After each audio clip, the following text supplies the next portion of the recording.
Erev Tov, everybody. Great to be together as we continue through Chumash Shemot with the Divrei Torah of Rav Avital Hachstein. Um, I owe her an additional Hakarat Tov, which I hope to reach out because the teaching about Gam um, wound up being very useful to me in remembering a wonderful member of our community, Neil Lehrman, who was really a Gam kind of person, somebody who was able to reach out and include the vulnerable, as we learned last week, the idea of gamatem, including the abadim and the gerim, the people that might otherwise be on the margins, and also someone who was just generally able to hold contradiction, this and also that. Um, so the teachings always have more life even than our Monday night learning. And this one, again, consistent to what we've seen Rav Avital do, uh, take one section from the Parsha and try to draw a broader theme. And here, maybe more than any other place so far, not stay local to the Parsha and the theme in its appearance in the Parsha, but really go a little bit more global to see this notion of the cloud as it appears across Chumash, really, and then what messages might be gleaned from it. We'll see a few different psukim, mostly just referenced, not quoted. We'll see one midrash, and hopefully draw out what I thought was an interesting message. So let me share my screen.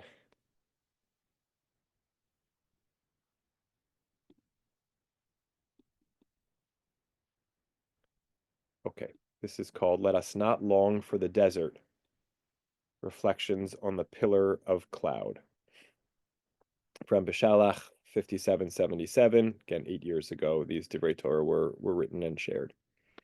The pillar of cloud, the Amud Anan, first appears in our Parashah. And the Amud Anan, pops up, and the Anan pops up a whole bunch of places throughout the Chumash. I just switch windows for a moment, and you can see across the Tanakh, its most frequent appearances, just the Anan in general, 20 times in Shemot and 20 times in Bimidbar, and then it jumps down to only 11 in Yechezkel, 6 in Eov. So the cloud in general features most prominently in Shemot and Bimidbar, the journeys of Bnei Israel, where that cloud features itself, a cloud of any kind. So just interesting to sort of see its predominance in these sections that we're going to look at. So this is its first appearance of the Amud Anan, the pillar of cloud. We read in the beginning of the Parashah, V'Hashem holech lifnehem yomam be'amud anan lanchotam haderech, v'layla be'amud eish leha'ir lahem, lalechet yomam v'layla, lo yamish amud ha'anan yomam ve'amud ha'eish layla lifnei ha'am. God went before them in a pillar of cloud by day to guide them along the way, and in a pillar of fire by night to give them light, that they might travel day and night. The pillar of cloud by day and the pillar of fire by night did not depart from before the people. What is the nature of this cloud that appears in the desert, right? We're just finding out this is its first appearance. We're meeting this Amud Anan for the first time, just having gone free from Mitzrayim. And it's going to be a feature of our journeying, although we don't yet know how long it will stay with us as we just encounter it now going free from Mitzrayim. But we'll, of course, see as we read on, as we remember, that it sticks with Bnei Israel for their 40 years in the wilderness. But what is the nature of this cloud that appears in the desert? How does it manifest in this first appearance? And how is it characterized in general? What can we learn from what constitutes this miraculous cloud about our contemporary reality beyond the desert and without this pillar of cloud? So while I would say that often we start out with a kind of a close reading of the opening psukim, here she's immediately expanding and saying, okay, we encounter this cloud. Now let's go global and survey its appearances so we can understand what it is, then maybe circle back to understand why we're encountering it for the first time here, and then go another level to say, what can we learn about its presence for post, for when it's no longer present. First and foremost, the pillar of cloud represents God's presence. God went before them in a pillar of cloud by day, right? So the first thing, we still circle back to our core psukim, our introductory psukim, to glean more information. V'Hashem holech lifneihem yomam ba'amud anan, right? The introduction of the cloud is only as a vehicle for understanding something about God's presence. So first and foremost, it represents God's presence. God went before them in a pillar of cloud by day. At the outset, this presence serves a mostly practical purpose. Lanchotam haderech, to guide them along the way. The cloud delineates the journey of the Israelites in two ways. It shows them where they are going. That's sort of the clear piece that we get from our psukim, and how long they will stay where they are. Now we are already turning to the kind of next iteration of understanding the cloud and its function in Bamidbar chapter 9. Just to zip over there for a moment. This is after the story of the Pesach Sheni, when Bnei Israel are actually, we're a little bit past Beshalach, from where we are right now in the Parshat going free from Egypt. We eventually, of course, cross the Yam Suf, make our way to Har Sinai over the course of a little time, couple months, and here in Bamidbar chapter 9, we're still at Har Sinai a year later, but we haven't moved again from Har Sinai, and we're finding out the sort of setup after having constructed the Mishkan and having the cloud cover the Mishkan. Now we find out a little bit more about what the cloud will do. It's always covering the Mishkan. And when the cloud lifts up from the tent, Bnei Israel would journey, and when it would settle, they would make camp. So the first thing we know is that it leads them. The second thing we know is it indicates the duration of their stay in any particular location. Indeed, as the Israelites journey longer and longer in the desert, this presence takes on more significance and begins to represent God's presence even while they are stationary. When the cloud lingered over the Mishkan many days, the Israelites observed God's mandate and did not journey on. Additionally, the description of the cloud concludes with the Torah telling us, description of the cloud is still back in our psukim, lo yamish amud ha'anan, it did not depart from the people. So additionally, the description of the cloud concludes with the Torah's telling us that the presence of God, which is maintained through the presence of the pillar of cloud, is a stable presence, which will not move. Obviously important for this emerging people trying to figure out its relationship with its God. So they have a God who's guiding them on the way through this pillar of cloud, and also is stably, consistently staying with them. But there is a dichotomy present in the pillar of cloud. And this is, I think, maybe the first of her sort of two central chidushim here. For at the same time that it represents God's immanence and presence, it also acts as a blockade, a barrier between people and God. God does descend, but God does so in a pillar of cloud. For example, by Midbar 12:5, we can see that one. This is right at the story of Aaron and Miriam speaking about the Isha Kushit, speaking about Moshe and the Isha Kushit that he has married, it seems. And they have their criticism about Moshe, and now God calls out to them, come to the tent of meeting. Vayered Hashem be'amud anan vayamod petach ha'ohel. God came down in a pillar of cloud to the entrance of the tent and sort of speaks from there. Okay, so that's, God does descend, but God does so in a pillar of cloud. I'm curious about why she doesn't mention Matan Torah, because there too, Vayered Hashem ba'anan, God comes down in a cloud. But okay, so it's a barrier between people and God. God does descend, but God does so in a pillar of cloud. God doesn't manifest God's self directly or transparently. Instead, God is enveloped or veiled, only appearing through the appearance of something else, the cloud. This dynamic that the cloud conceals as it reveals and closes as it opens is underscored by the fact that it is positioned almost like a sentry by the opening to the tent of meeting. God appeared in the tent in a pillar of cloud, the pillar of cloud having come to rest at the entrance of the tent. What the people actually see is the cloud, not God.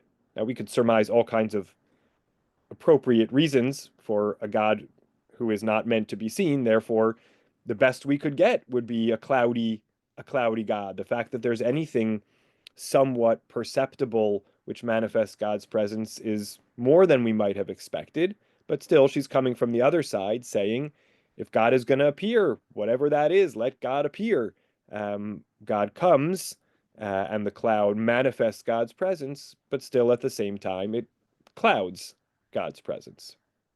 So also during war, as described in our Parashah, God looked down upon the Egyptian army from a pillar of fire and cloud. Let's see that for a moment.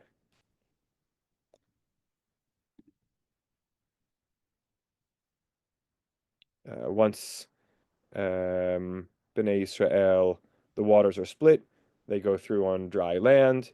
The Egyptians come in pursuit after them. Vahi ba'ashmorat haboker vayashkef Adonai el machane Mitzrayim. God looks down upon the Egyptian army. Be'amud eish ve'anan, from a pillar of fire and cloud, and throws the Egyptian army into panic.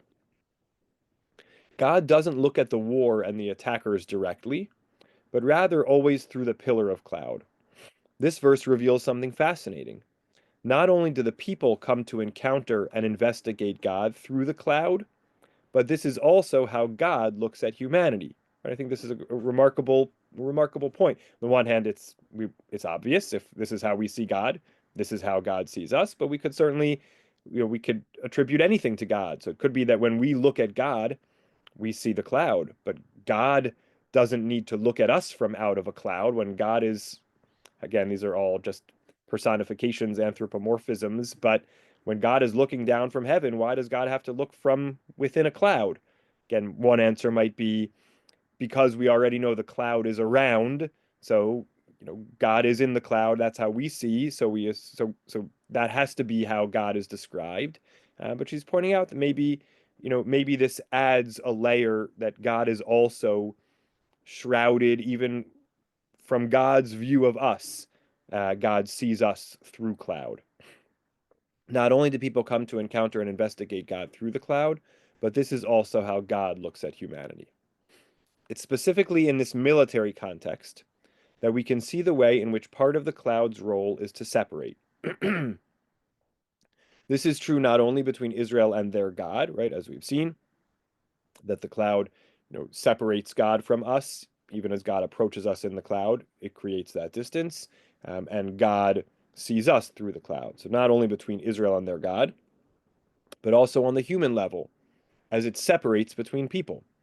When the Egyptians were chasing after Israel before the splitting of the Red Sea, the pillar of cloud shifted from in front of them and took up a place behind them. Right? If all along what we were introduced to was this cloud that's lan chotam haderech, to show them the way, so it should be in front of us. But now that the Egyptians are approaching us, and we've got the sea on one side of us and the Egyptians on the other, and the Egyptians pose the kind of most immediate threat, so the cloud moves to intervene between the Israelites and the Egyptians. The cloud is like a blockade or a shield that buffers and protects the fleeing slaves from their Egyptian pursuers. James is just looking back to an earlier comment. Maybe Har Sinai wasn't a pillar, right? Meaning she didn't choose that because it didn't say Amud Anan there, just Anan. That's certainly possible. I was thinking I don't have a precise differentiation there to look into when is it Amud Anan and when is it just Anan. That may be an important distinction. And Bracha gives a different perspective, the cloud as softness that is welcoming, right? To sort of something a little bit fuzzier. Right? Fuzzy maybe has two different meanings. It has the kind of unclear, but also something kind of soft. So yeah, that could be another way of thinking about the cloud. Absolutely. Good. Okay, so the cloud is like a blockade or shield that buffers and protects the fleeing slaves from their Egyptian pursuers. So we see that the pillar of cloud is complex and contains an internal tension. It represents the living, constant presence of God among the people. It stays among the people and serves as a means for communication between people and God. However, simultaneously, it serves as a barrier, a separation, something which blocks a direct and immediate connection between people and God. These two distinct aspects of the pillar of cloud are mixed in the rabbinic exegetical imagination. I mean, the sages kind of have both of these aspects in the way they think about the cloud and develop it in the Midrash. The cloud is described as going before the Israelite camp in the following way. This is as Midrashic texts go, this is pretty old here in the Tosefta. V'amud anan, shahaya makdim lifnehem, that pillar of cloud that would go in front of them, holeg nechashim va'akaravim, it would kill snakes and scorpions. Here we're talking already about the kind of desert cloud, although it could even have just been immediately when they went out of Egypt. V'soref sirim v'kotzim va'atad, it would burn thorns and thickets and brambles. Mashpil lahem et hagavoa, it would bring down that which was high. Umagbia lahem et hashafel, and lift up that which was, depressed. V'oseh lahen et haderech miyushar, and it would make the path straight. Okay, so this was kind of an amazing, both a protective and a smoothing sort of function. Thanks to the cloud, reality as a whole becomes smooth.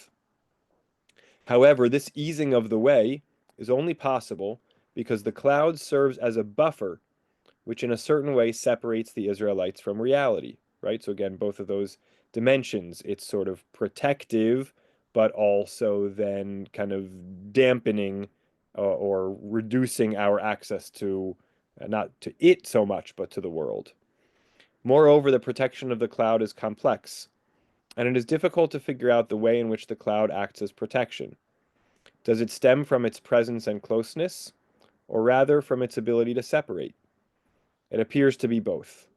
Its protection seems to come simultaneously from its representing of divine presence and its acting as a barrier. It protects through this dual character. The Aggadic description concludes, going past what we've seen here, with pointing out another fundamental aspect of the pillar of cloud. They would use it for all 40 years that they were in the desert. The pillar of cloud is a constant and a symbol of their interstitial time in the desert, as well as a symbol of the special connection Israel had with their God in the desert. Strong, constant, guiding, protecting, if not direct. This is a total and unidirectional dependence. Israel is not at all responsible for themselves and possibly unable to be. They don't kill the snakes and scorpions on their own. They don't flatten out the path on their own. They don't handle any changes in topography, and they don't even decide when they are to travel and when they are to rest, right? And of course, this is consistent, she's about to develop, but this is consistent with our general and certainly the rabbinically expanded upon vision of the desert reality. We had the man coming down for 40 years. We had perhaps, the Be'er Miriam, this well that accompanied us midrashically throughout the 40 years, so that water was provided for us at just about all times. And so this is sort of part of this whole broader vision of our dependence and detachment from reality. What does this pillar tell us about our current lives post this desert existence? The time in the desert was one of complete dependence on God and indirect connection to God. The post-desert moment is one where we are forced to take responsibility, and also one that affords us, perhaps, an opportunity for a more direct connection to God and a more direct interaction with reality. Outside of the desert, there is no cloud that guides, and we get to decide for ourselves when to go and when to stay. In certain historical moments, this independence has led to sovereignty. For those who live beyond the desert, it is appropriate to recognize the power and responsibility latent in this kind of existence. While the desert dependence was characterized by a cloud of divine protection, now we bear the responsibility of protection that is decided upon by ourselves and our leaders. We must evaluate and take them to task for the practical and moral consequences of what they are defining as protection. We need to clarify what the criteria are for making decisions about defense and regarding the use of force. This post-desert reality is not temporary, right? The desert reality was temporary, the post-desert reality is permanent. Therefore, we need to act with a long-ranging vision out of the assumption that our reality is real and enduring. How do we want to live? How do we want to exist in a land as a sovereign state? How do we want to conduct ourselves in all of the different ways we are powerful agents as communities and individuals? Now, outside of the desert, there is no cloud mapping out a paved road. On the contrary, we have to be full partners in constructing the straight path. What will we do when faced with snakes and scorpions? How will we determine who or what is truly a threat? Will we flatten the mountains or choose to climb them? These are the questions of a direct encounter with reality, with real people who are created in the image of God. We cannot allow ourselves to be brought into a defensive reactionary stance. We can't allow ourselves to be governed by fear or the illusion of temporariness. By the way, the governed by fear harkens us back to the first essay on Shmot, where she talked about kind of evil or, Paro's evil, yes, being kind of driven by fear. So we can't allow ourselves to be governed by fear or the illusion of temporariness. Outside of the desert, we have an opportunity for creativity and courage, for participating in forging a better life in an active and ideal way, in a way that is connected to God and to the world in general, with hope and in partnership. We may not allow ourselves to wallow in longing for the desert or for the pillar of cloud that represents it. We need to grab the golden opportunity that leaving the desert awards us and demands from us as Jews, as a sovereign people, and as global citizens. Now you can tell she went into full sermon mode here in the last in the last page, kind of going far beyond the confines of the textual depictions of the cloud. Just to comment on one thing that kind of stood out to me in this last bit before opening it up for thoughts or reactions, which is the idea that the post-desert moment where we were forced to take responsibility, she writes, affords us perhaps an opportunity for more direct connection to God and a more direct interaction with reality. I think she proves the latter, that the absence of the cloud means that we have an unmediated relationship with reality and that there's nothing that now kind of blocks our access to that. How does it show our more indirect relationship with God? I don't see. Feels like if the cloud is gone, in fact, how do we access God? So the only thing she seems to hint at the end is when she says, when she comes back and says, outside of the desert, we have the opportunity for participating in forging a better life in an active and ideal way, in a way that is connected to God and the world in general, with hope and in partnership. I don't know what that means, but when I think about the models that we have, I think about Rav Yitzhak Greenberg's kind of description of the phases of Jewish history and human history, and that we're now living in a phase, I never can do it justice, but where God has self-limited and given more responsibility to human beings. That's kind of maybe a way of describing the continual disappearance of the cloud, and just that maybe some of the mist that was in the clouds has been absorbed into people, and we've taken on um, a sense of more godly responsibility in how we act. But how does that create a more direct connection to God? Only, it seems, in the sense that we're channeling our divine images in attempting to follow God's qualities in how we interact with reality. So that piece about how it creates for a more direct relationship with God in the post-cloud, post-desert reality is not clear to me. But the way she describes the cloud, both the, allowing for closeness, but also creating, barrier, and the, protecting, but also disconnecting us from reality, I think is a, great piece to think about, as well as the provocative take, on that one bit of God looking down from within the cloud, and sort of her suggestion that actually, in some way, we're understanding God's view of us as also mediated by something cloudy. I don't know where to go with that, but I think it's fascinating to think about. Um, so thoughts or reactions to this passage?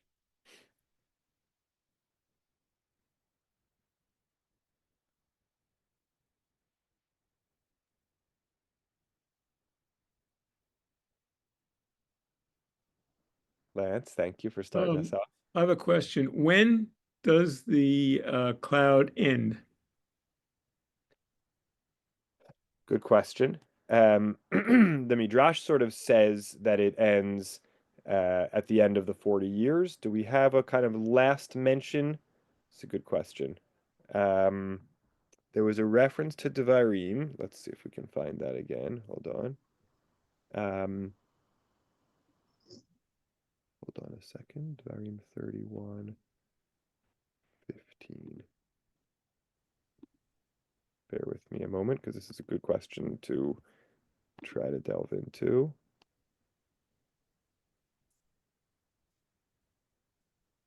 Let me just share my screen one more time. So when Moshe is dying, um, here in the very end of Devarim, God calls out to him and says, time is drawing near to die. Present yourselves at the tent of meeting." And Moshe and Yoshua present themselves there, and God appears there in a pillar of cloud. So certainly coming all the way to the end of the 40 years in the wilderness, there seems to be the presence of that cloud. Um, so at least that far. It looks like Nathan may have a comment, but keep going, Lance. We'll come back to Nathan. My next question is, when does the manna end? Right after they get into the land. So we're told specifically that the manna ends, Yes. not told specifically that the cloud ends. Not that I can recall, but I don't trust my I'm just peeking at the concordance as we talk. Yeah. I think that Rashi suggests that when Aaron dies, the cloud dies. Uh-huh. Right. There is that midrashic association of the well with Miriam and the cloud with Aharon. Um, uh, I don't know if if there's an association with Moshe. Um, right, there is that association, but that passage that we just looked at in Devarim is after Aaron's death. So I don't know what maybe Aaron's death, the rabbis would say, is the end of the kind of ongoing cloud that goes with them on their journeys, but God still appears in a cloud on other instances. Again, to go back to James's point, the difference between an anan and the amud anan may be, operating there. This Yeah. was the Amud. That the one Which you just one? looked at was the Amud. In Dvarim? Well, that messes that up. Hold on. I lost that passage. Yep, that was an amud. Yeah. Okay, so that distinction needs a little bit more clarification. Lance, was there more you wanted to say? Not right now. Okay. Thank So you. Nathan, please. Okay, so I'm going to start with a question. I'm assuming you can hear me okay? Yep. Okay. Well, the title of the title of the piece was "Let us not yearn for the desert." Yeah, let us not long for the desert. Yeah. Or the desert. So, what's that a reference to? What do you think? Yeah, I'm not sure. In the, I think she wrote these originally in Hebrew, and the Hebrew doesn't seem to be a familiar quote to me. The Hebrew is Al lanu lishkoa begaguim lamidbar. I'm not sure. What did it bring? Did Okay, it, yeah, that doesn't sound familiar. yeah, yeah, Yeah, yeah. yeah. So I may be colored by the time I just spent in Israel, but I think this may be a polemic against people who believe that somehow God is going to save them. They don't have to actually pick up a hand and be involved in the state, and also the messianic, cult of the religious Zionists. Mm-hmm. She's saying you have to live in a grounded reality and figure out how to connect with God and figure out how to connect with other people, and not assume that God is going to straighten everything out and kill all the scorpions and fight your battles for you. Right, right. I'm sorry to bring politics in. I'm sure you didn't want that. No, But, they're always, um, they're always possible. We've certainly speculated about what might underlie some of her other essays, so it's absolutely appropriate conjecture here. Absolutely. Yeah, especially because she so clearly moves into, you know, sermon mode, like I said at the end. So that could be an intended audience. Yeah. Yeah. Thank you. right. So I was thinking that there is this concept in some of these philosophies that the desert was the most the time where Jews were able to learn without worrying about it. Mun came down, Slav came down, right? So don't yearn for the Greek Greenberg was also very active. Yeah. That because there's a process, where Yeah. where the relationship between us is moving and changing, and we have different responsibilities now than we used to have. So don't yearn to go back to those responsibilities. That's not where we are anymore. Yeah. Yeah. Good. Good. Thank you. Good reading. Good possible underlying point. I just point out one thing back to Lance's question about the kind of you know history of the cloud. So just in the concordance on Anan, again, not differentiating between Anan and Amud Anan right now. After that passage in Devarim 31, where in the transfer of power from Moshe to Yoshua, we see the cloud. There's no mention of the Anan again until Malachim Aleph. So meaning that is, a few hundred years. I don't know how, 300 years, something like that, the entire period of the conquest and settlement of the land and the period of the Shoftim, and the very beginning of the period of the kings until the first Beit HaMikdash is constructed, there is no Anan, which is sort of interesting. It kind of suggests that the Anan accompanied Bnei Israel in the wilderness, but once they had the Mishkan, in its semi-permanent locations, Gilgal, Shiloh, etc., it did not, the Anan was not present, or at least was not referenced, and it's only when the Beit HaMikdash is built that it returns again. So again, something interesting to study a little bit more, the kind of the questions of the Anan. Ruby, please. Okay, we certainly know that that clouds have different sizes, shapes, can have water of different colors. Is there any indication in our readings the cloud that we're talking about has any of these factors, and is it important to know any of this? Yeah, it's a great question. It's generally described in a very generic way. And there's another interesting associated question, which is the what we read in the beginning of our parashah, that God, traveled. Just pulling it back up. Hold on. That God traveled in an Amud Anan by day and an Amud Eish by Laila, a pillar of cloud by day and a pillar of fire by night. Was that like the same thing, and it's just at night there was fire inside the cloud?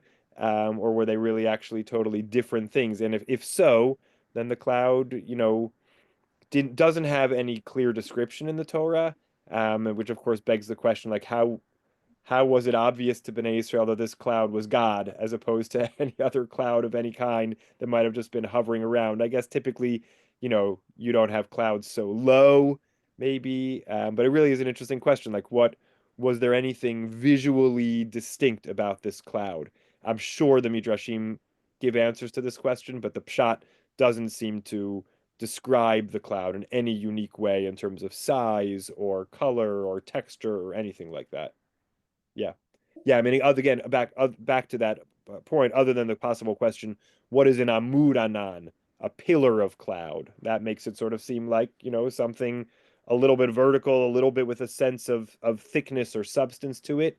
But it's a really interesting question. I'm glad you raised that. I don't have any good answer, but it's something to, to think about and see what we might find about the kind of features of the cloud. Yeah. Yeah. Lance, back to you. Okay.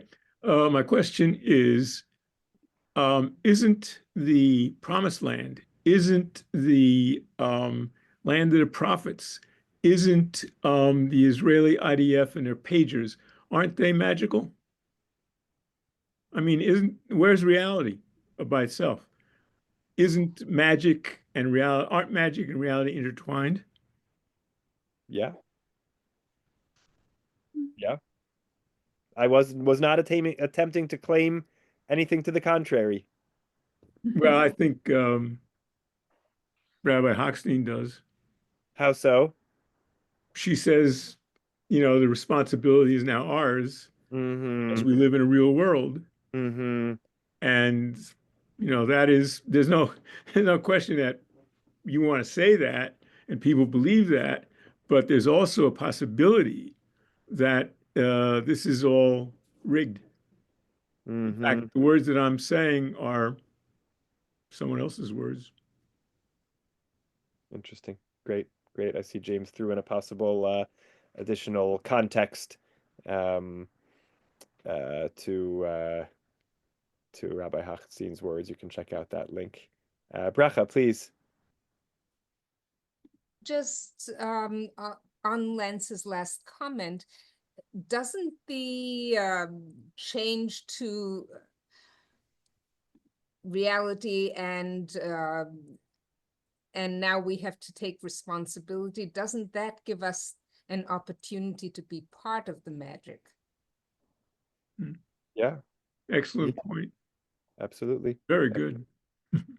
Um, by the way, just as I'm peeking through some of the associations with Anan, there's a very heavy one in Eicha chapter 3. It says, Sakota ve'anan lach me'avor tefillah. Seems to mean basically like God covered us with a cloud that prevented our prayers from going through. I'm not sure if that's a precisely correct translation. That's the sense I have from a quick look at that pasuk. So again, the sense of just another verse that opens up the dimension of the cloud as barrier as opposed to just kind of fuzzy fuzzy presence. But that's just as an aside.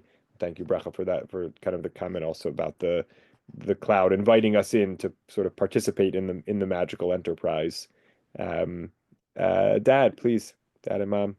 I think to follow up on Ruby, when I picture this cloud moving and going from in front of them to in back of them, and it's a cloud and it's fire, I picture a tornado.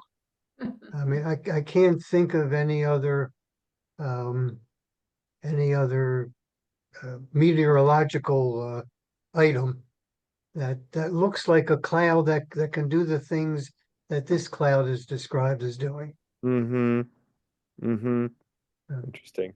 Yeah, if we sort of combine some of the different pieces and add in the fire, etc., we kind of come up with a vision like that. And this relates, Professor Benjamin Summer is the person whose, work I'm most familiar with in this regard. Kind of course, we say that God has no physical presence or appearance and God can't be seen in any way, shape, or form. But in the Bible, God did appear, in whatever various ways. And one of those ways was a cloud, and one of those ways was fire. And so kind of the more we merge these things together, the more we get some kind of composite sense of what people saw when they thought they were seeing God.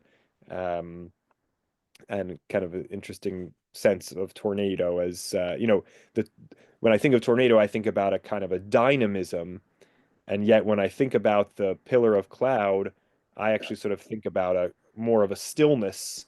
But I don't know which one we're actually meant, it's meant to evoke. Um, so yeah, yeah, great, great. Okay, so we have a kind of this is a Torah-wide idea, although again it's Shemot and Bamidbar are its most frequent appearances, but kind of something to help us think about as we encounter this cloud across the Torah. Cloud versus pillar of cloud. How is it manifesting God's presence? When is it more connective? When is it more barrier-like? Kind of some markers to think about, and then we have her broader message. We'll come to James in a moment. Then we have her sort of broader message about the desert experience and moving past the desert experience and how do things change at that moment. James? I wish she would expound a bit on the feeling closer to God, even though God is less apparent. Yes. Yes, I also was curious about that, and again, my best conjecture, given the fact that when she comes back to it, she says that language of outside of the desert, we have an opportunity for creativity and courage, for participating in forging a better life in an active and ideal way, in a way that is connected to God and the world in general. That means connected to God and to the world in general, with hope and in partnership. So that's a lot of verbiage.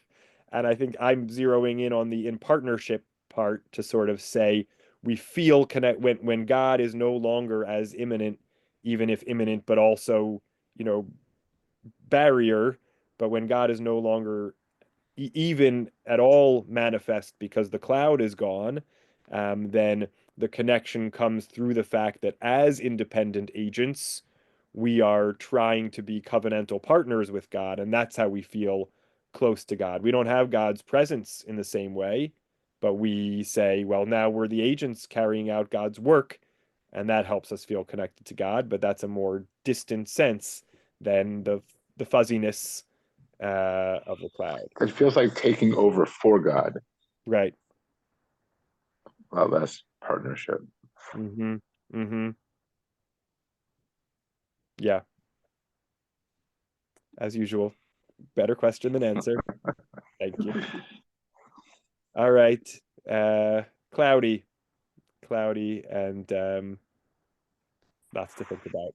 So thanks to everybody. Wonderful to learn together. Great group, great discussion. Love to mom and dad. Good night to everybody. Good night. Thank you. Thank you. Thank you. Thank you and good night. Thanks. Night.